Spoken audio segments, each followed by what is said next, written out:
कुछ दिन हो गए थे यहाँ आए हुए। उन दिनों में हम बस सेटल हो रहे थे, घर को थोड़ा अपना बनाना और इस जगह को धीरे धीरे समझना।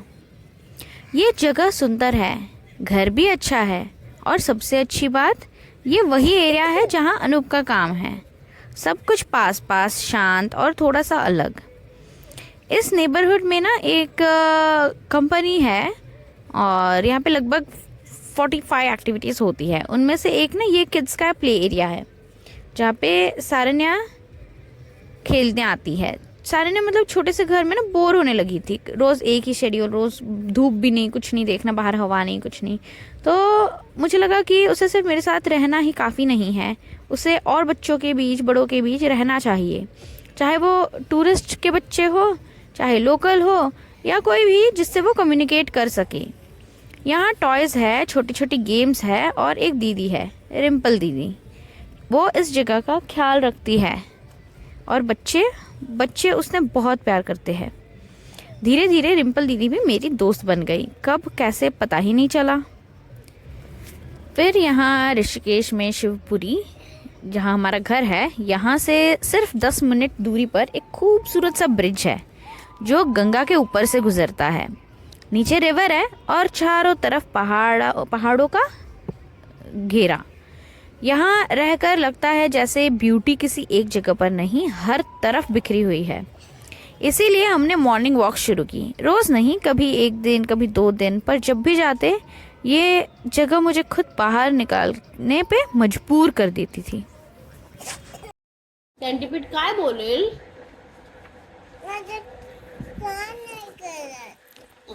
एक क्लिप में सारन्या मुझे अपनी ट्रेसिंग बुक दिखाती है। उसमें ना सर्कल्स बनाने होते हैं, तो सेंटीपीड बनाया हुआ है, उसके ऊपर सर्कल्स ट्रेस करने हैं।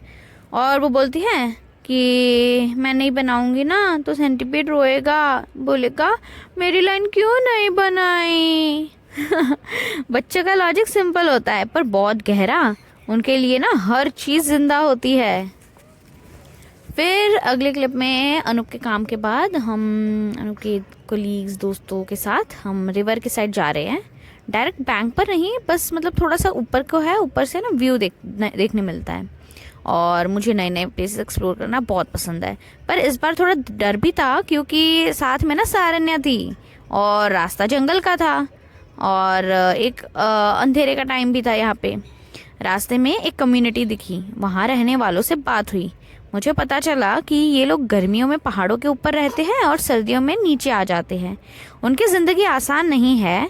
गवर्नमेंट उन्हें यहाँ रहने नहीं देती क्योंकि फायरवुड का इशू होता है, वो काटते हैं ना पेड़ बहुत, इसलिए। तो मैंने ना उनमें से एक लड़की को भी पूछा कि यहाँ बुर्का क्यों नहीं पहनते तुम, तो उसने पता क्या जवाब दिया। उसने बोला ये मुस्लिम एरिया नहीं है ना, इसलिए पहचान छुपानी पड़ती है। ये सुन के ना मैं चुप सी हो गई, सोचने लगी कि पहचान छुपाना सिर्फ गलत काम के लिए होता है या जिंदा रहने के लिए भी।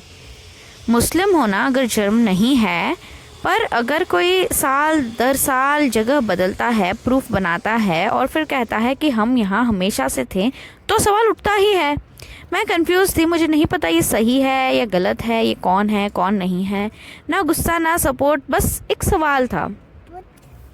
एनीवेज हम आगे बढ़ते गए। सारन्या व्यू देखकर खुश थी और मैं ना थोड़ी घबरा रही थी क्योंकि यहाँ वक्त अलग चलता है। यहाँ मंकीज़ बहुत सारे हैं। यहाँ पे देखा मैंने कि यहाँ पे लोग बोलते हैं जानवर वगैरह है वाइल्ड वाले, तो यहाँ अलग होता है क्योंकि प्लेन्स में तो मतलब 6:30 तक एकदम तेज़ रोशनी होती है। यहाँ पे तो 5 बजे एकदम पिच ब्लैक अंधेरा हो जाता है, कभी कभी जल्दी ही, क्योंकि चारों ओर से ना माउंटेन्स घिरे हुए हैं।